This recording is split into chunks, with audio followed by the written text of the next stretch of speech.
164 pour être copywriter en moins de 6 mois, les gars. Donc, alors, je fais le point sur la situation, au niveau de mes clients, etc. Donc là, euh, j'ai un problème avec un client en ce moment.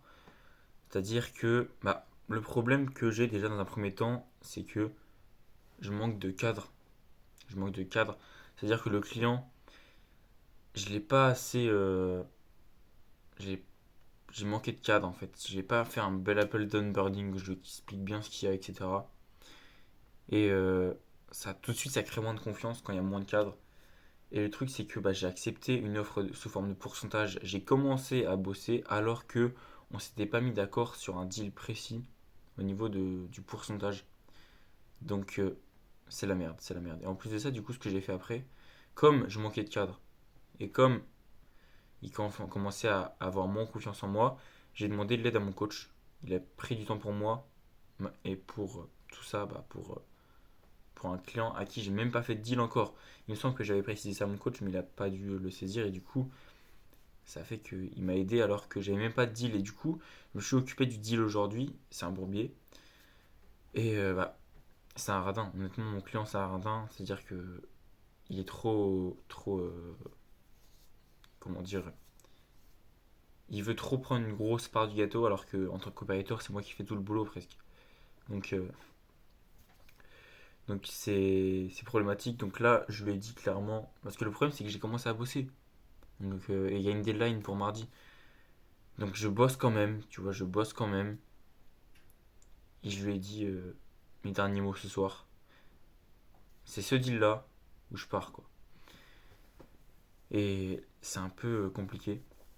Mais je pars pessimiste, je pars pessimiste. Parce que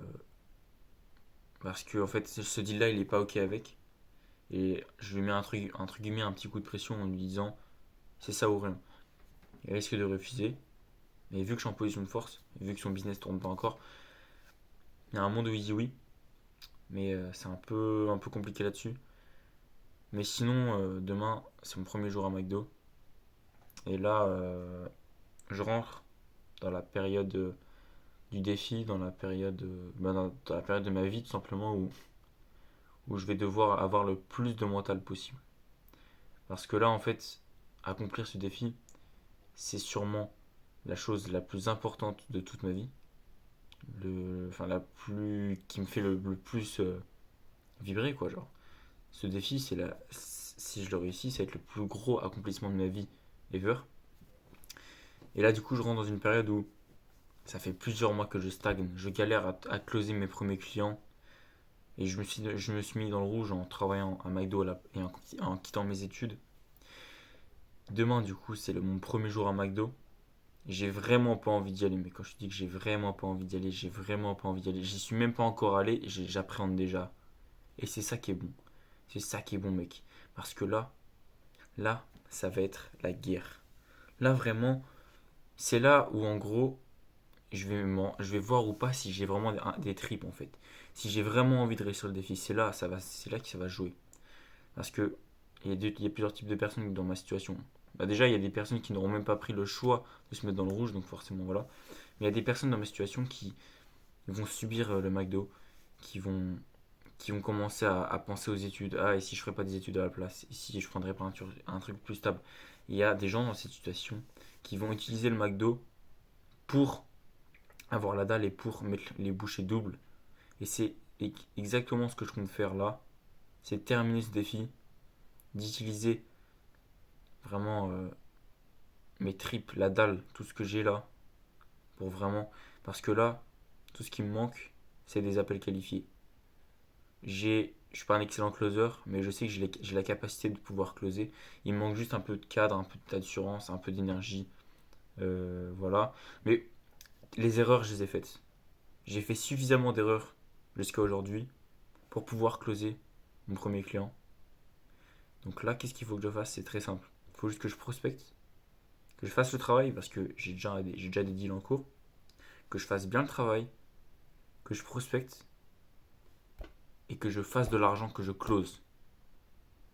Et ça va passer par du pur charbon. Et ça pourrait être fini, ce défi pourrait se terminer là. On est au jour 164. Je pourrais très bien dire, les gars, stop, j'arrête, ça fait 164 jours, j'y arrive pas. Non, non, non. À la place, je quitte mes études, je me mets dans le rouge et je mets les bouchées doubles. Et je vais te montrer à travers cette vidéo, à travers ce défi, que si tu veux devenir coopérateur en moins de 6 mois, bon là, on approche aux 6 mois.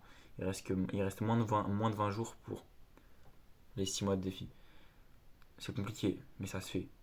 Si tu veux être libre du cooperating en moins de 6 mois, et que tu le veux vraiment, et ça te prend par les tripes, je vais te montrer que c'est possible. Alors, peut-être que j'y arriverai pas en 6 mois. Peut-être que ça va être plus compliqué que prévu. Bon, en tout cas, ce que je vais te dire là, c'est que je vais réussir ce défi.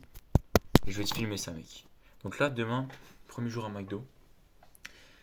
Les employés vont me cracher à la gueule. Enfin, les employés. Mais le directeur va me cracher à la gueule. Ça va être un job horrible. Et c'est ça qui est bon. C'est ça qui est bon. C'est ça qui est bon, mec. C'est la dalle. Ok. Il est actuellement 1h du mat. Ça fait vraiment, premier degré, 1h du mat que bah, ça fait 1 heure que je procrastine à aller me coucher. Littéralement, il y a de la friction parce que je sais que demain, ça va être une journée difficile. Je vais devoir me lever tôt, bosser, faire des ads, faire mon premier jour à McDo, bosser, retourner à McDo. Je sais que j'ai pas envie. Mais c'est ça qui est bon. Il faut passer par des chemins comme ça pour avoir des beaux résultats. Et je préfère euh, être libre du copywriting après avoir traversé des choses comme ça plutôt qu'être libre comme ça avec un client qui vient à moi directement. C'est ça qui fait la beauté du truc. Donc bon, cette vidéo, pas énormément de valeur, mais juste j'ai créé mon momentum, je l'ai je l'ai créé, maintenant il faut juste que je l'assume. De toute façon, je sais que j'ai les capacités, tout le monde a les capacités s'il le veut vraiment, de faire ce qu'il veut. Donc là, ça va être du mental, ça va être intéressant ce qui va se passer. À demain, mec.